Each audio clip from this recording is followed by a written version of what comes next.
Alright guys, welcome back to our third week from cooking from Chef Danny's house. Today we're going to make pretzels. I'm making Bavarian style pretzels. So to start, I have about a little bit more than 3 cups of flour. I have 1 package of active dry yeast. I have a quarter cup of brown sugar, 1/8 cup of oil, 3 tablespoons of baking soda, 1 egg, and 1 cup of water. You'll also need some salt to dust them with. Some of the tools that you're going to need is something to do the egg wash with, so a brush to put the egg wash with. I like to use a couple forks. You'll need some measuring spoons, some measuring cups, and something to cut the dough with. So you can use a knife, or if you have a bench scrape, use that as well. You'll also need some paper towels, and also a sheet tray that is lined with wax paper or parchment that has been greased. I like to grease mine with butter because it tastes better than oil. So let's get to it. So the first thing you're going to do is, again, whenever we're working with yeast breads, you want to make sure that your water's warm, okay? And this shouldn't be scalding hot. Whenever you feel it, it should be warm to the touch. It should be a little bit warmer than you yourself. You're at 98, so if you go a little bit warmer than you're going to be above 100. So if you have a thermometer, you can check it. This is sitting at about a little over 100 degrees, so it'll be fine for what we're using it for. One thing you don't want to do is go over 120 degrees, because 120 degrees is when you start killing the yeast. So we're going to go ahead and activate the yeast. So I'm just going to take a bowl. I'm going to pour my water in there, so that's 1 cup of water. I'm going to take a quarter cup of brown sugar and put in there. And I'm going to whisk that up and incorporate the sugar into that water. Just like this, okay? And it doesn't have to be 100%, just get it mixed around.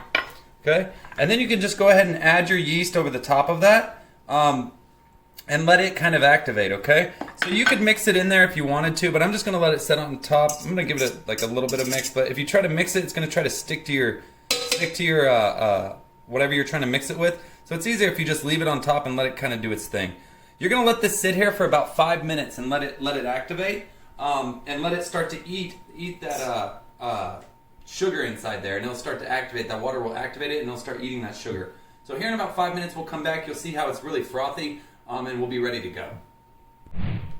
So after about 5 minutes, if you come back and take a look at it, you'll actually see it's kind of frothy, kind of foamy inside there. That's what we're looking for. We've activated that yeast, and now it's ready to go. It'll actually start bubbling a little bit. What that is that's the yeast eating that sugar, and again, the byproduct of yeast is alcohol and CO2. So the bubbles are actually CO2 that the yeast is creating from eating the sugar in there. Next, what we're going to do is we're going to take our 1/8 cup of oil. I'm using vegetable oil here, and we're going to add our oil to that. And we're going to also add about, let's say about 2.5 cups of flour, okay? So I have a little bit more than 3 cups here, so it's going to be almost all this flour, but not quite. Again, I'm going to save a little bit of this to knead with, so I can put it on my surface and whatnot. Maybe just a little bit more. Okay, and you want to save a little bit of this because we're going to mix it in a little later. I like to start it with a fork, just so I don't get my hands super dirty at the start. We are going to have to get in there. Again, we're making dough, so we'll have to get in there, get our hands dirty, but just to kind of bring it together so that my hands aren't soupy, or in that soupy mixture, I'm just going to use a fork and kind of whisk it around. So what you want to do whenever you're mixing it is make sure you bring all that flour into it, okay? You don't want big chunks of flour on the outside.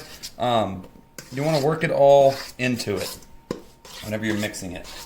So what I'm stuck with here is like a really sticky dough. It's not really a dough yet, so it's a little too sticky to handle with my hands. So again, I'm gonna work a little bit more flour in there. So I'm gonna put about another 1/2 cup of flour in there. Okay. So we'll give that a mix real quick, and then I'm probably gonna have to start mixing with my hands here in just a second. So once it gets to this consistency, once it's sticking to the fork and the flour isn't really mixing in real well, you can go ahead and use your hands now, okay? So what I like to do is use the flour that's in there and kind of wash my hands with it real quick. That way it can help keep it from sticking from my hands as much. It's not going to stop at 100%, but it'll keep it from doing it as much.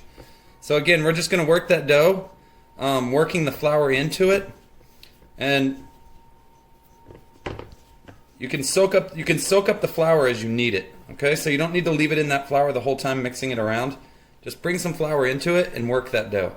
And again, you don't want to overwork it because it'll get all hard and it'll get really hard if you overwork it. But we're going to need it here in a minute to produce gluten. So get it all worked in until it's not sticking to your hand as much. So I like to just keep taking that out, working that dough in, kind of folding the socks. That's how I like to work it in.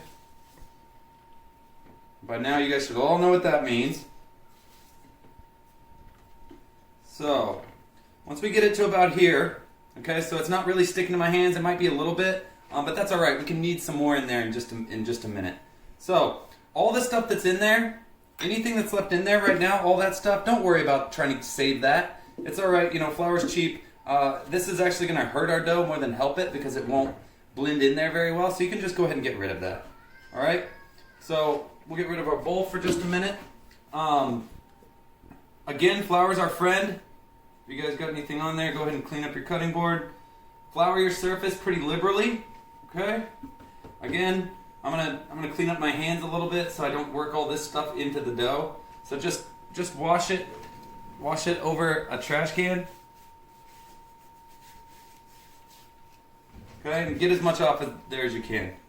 Move your dough over to the floured surface, and now we're gonna knead that dough. Okay, and we're gonna be working some of that flour in there to make it not so sticky.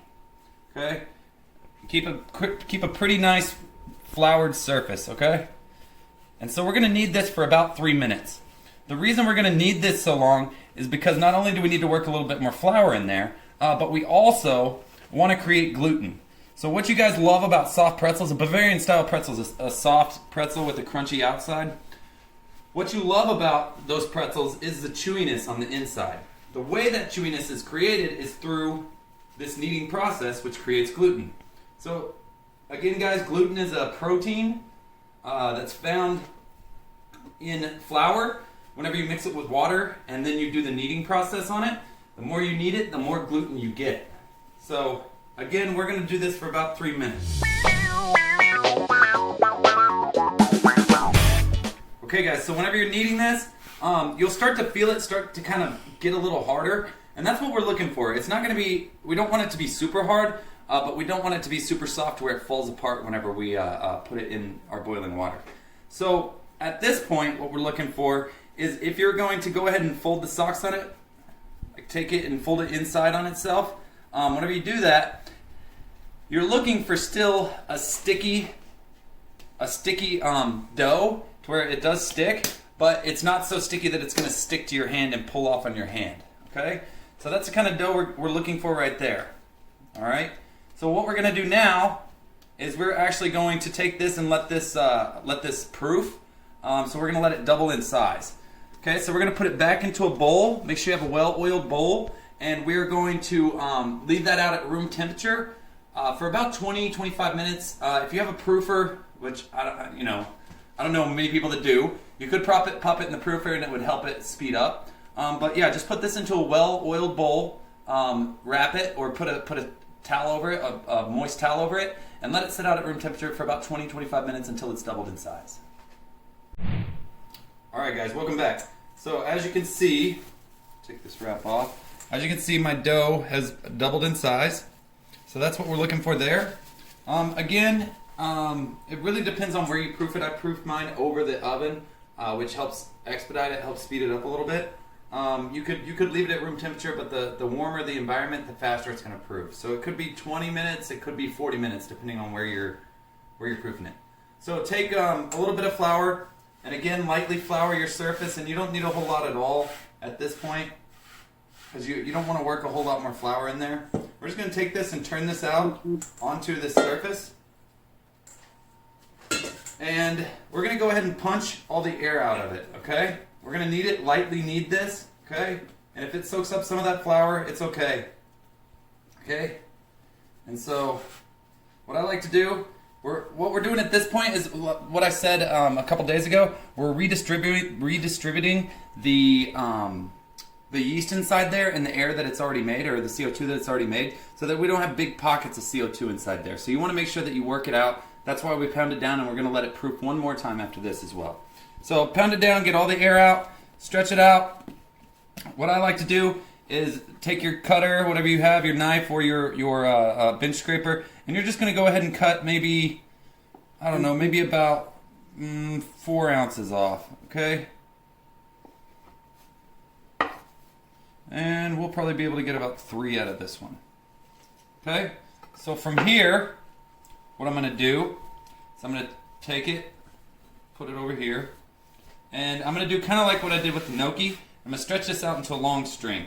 So you can work it like this, pulling and stretching at the same time, or you can do it like this and let the weight kind of carry it's down there. But it's whatever way you prefer to do to get it all stretched out.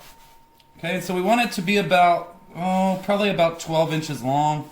Maybe actually a little bit longer. Maybe, let's see, maybe about 14 inches, 15 inches long.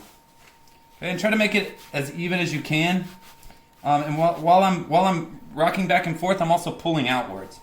Okay, and so the thicker it is, the bigger pretzel you're gonna have. So I'd say about 13, 14 inches long. That's what we're looking for.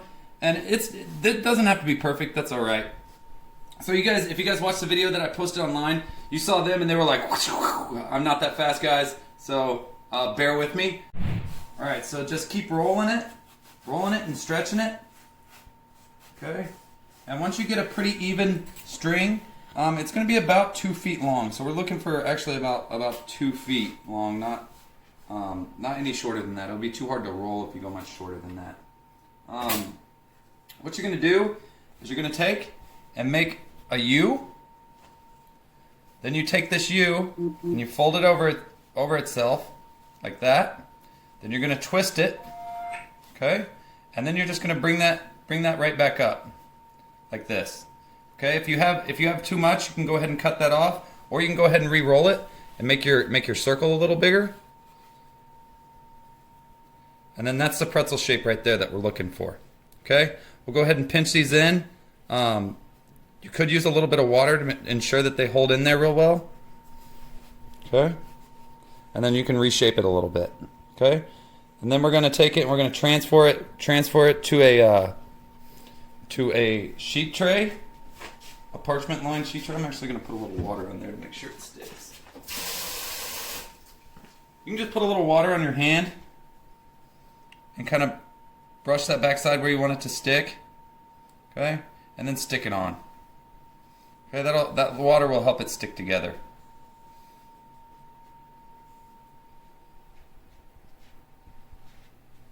Okay? We'll go ahead and transfer those to parchment lined pan, making sure that you're going to space them 2 inches apart. I like to make sure that it's greased. Again, like I said, I like to use butter. I'm going to use this throughout the baking process as well, so it'll be fine. But we do have to let it rise again. So make sure that it's greased so that it comes off easily before we blanch them.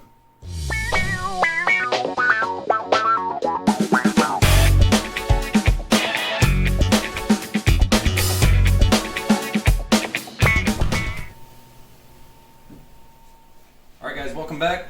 So we rolled our pretzels out. We rolled them out. We put them onto the parchment-lined sheet pan. Again, you want to space them out because they are going to grow a little bit. As you can see, they've risen. What we're going to do now is we're going to actually blanch the pretzels. One thing I think I forgot to mention earlier is you want them to almost double in size again. So it's going to take about another 20-25 minutes at room temperature to do that. So let them do that, and then we're going to blanch them. To blanch them, what we're going to do is I have a deep dish pan that I'm working with. I'm going to put 1 quart of water in there, and I'm going to put 3 tablespoons of baking soda in there. Okay, be careful whenever you do this because the baking soda will catch air, as you see, and try to overflow. Bring it to a nice rolling boil, and then you want to turn it down to a simmer. Okay, you don't want this to be super agitated. You just want it to be a nice simmer. Okay, so what happens whenever we do this, the reason we do this, is the blanching process actually helps activate the outside of this. It starts making the crust. So it will harden the outside of that faster than if you just put them in the oven. So you need to do that so that you get that nice golden brown crust on the outside. Also, the reason we use the baking soda is the baking soda moves it from a base, so you know everything that we have in here is pretty basic. It moves it into the alkaline side, so it's gonna make it acidic. What that does is it gives it that flavor that you're looking for. It also helps give it that nice crust that we're looking for on the outside as well. So all we do now, make sure that your water's not going too much. If you want to come over here, you should see a nice rolling boil. This is maybe a little bit too much, but once I put my first pretzel in there, it'll drop the temperature and it'll be perfect. So very gently take your pretzel, get it off your pan. Okay, and this is why you want it to have grease, because you don't want it to fall. You don't want to work with it too much. So go ahead and get it off there and dump it upside down into the boiling water. We're going to blanch this for about 30 seconds, and we want to flip it in between. So we're going to do it 15 seconds on this side, and then we're going to flip it over and do it 15 seconds on the other side. So it's pretty quick. Okay, so you can use a slotted spoon if you have it. You can use a couple tongs. Whatever you really can get your hands on is going to be fine. So just flip it. Whoop. Just flip it right over. Okay. Once we've done it, 15 seconds on each side, we're going to take it out. We're going to move it to some paper towels just to dry it off a little bit, so that we can put it back onto the parchment paper. Okay, and again, they used to, back in the day, they actually used to use lye. Sometimes they still do use lye to do this as well. But lye is dangerous, and you have to wear gloves, and it's harmful for you if you get it on you. So gently get underneath there, gently lift it out. Try not to break it, and move it to your paper towels to dry. Okay, and it only has to dry there for just a couple seconds, then we'll move it back over.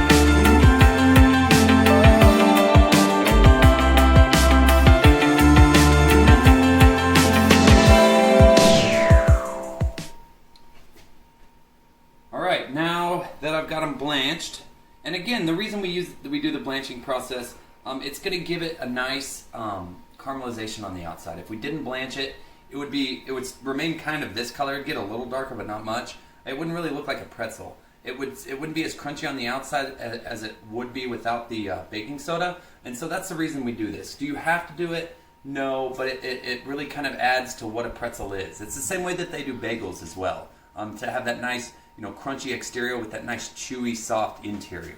So what I'm going to do now is take a little bit of water. I have about a teaspoon of water and an egg inside here. I'll just whisk it. I'm going to make an egg wash for this, to egg wash the outside. That's also going to help add to some of the color that we're looking for. So just whisk that up. Take a brush the outside.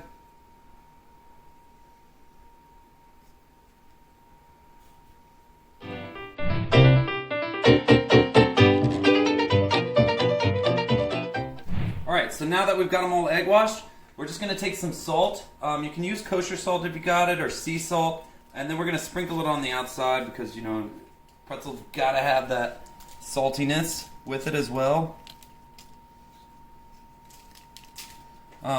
So salt the outside nice, and then we're just going to pop them in the oven. So the oven should be set at 450 degrees, and we'll just pop them in there for about 10 minutes, okay? And you might have to play around with the time. It might be a little less or a little more. Just look at the color. You really want a nice golden color on them. So I'll see you guys in 10 minutes.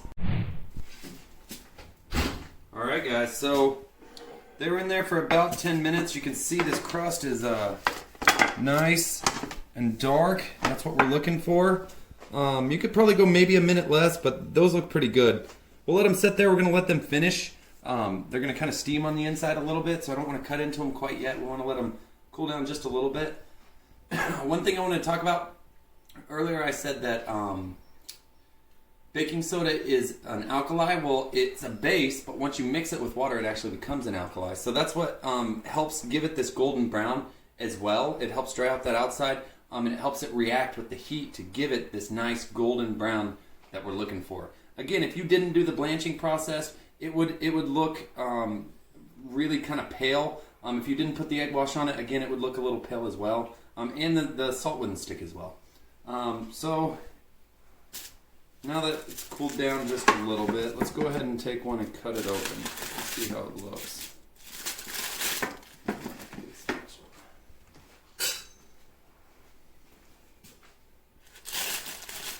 So that water that was on there, it's going to make it stick a little bit. And once it cools off a little bit, it's going to be a lot easier to get off of here. But go ahead and get one off. There might be a little paper on it. That's alright.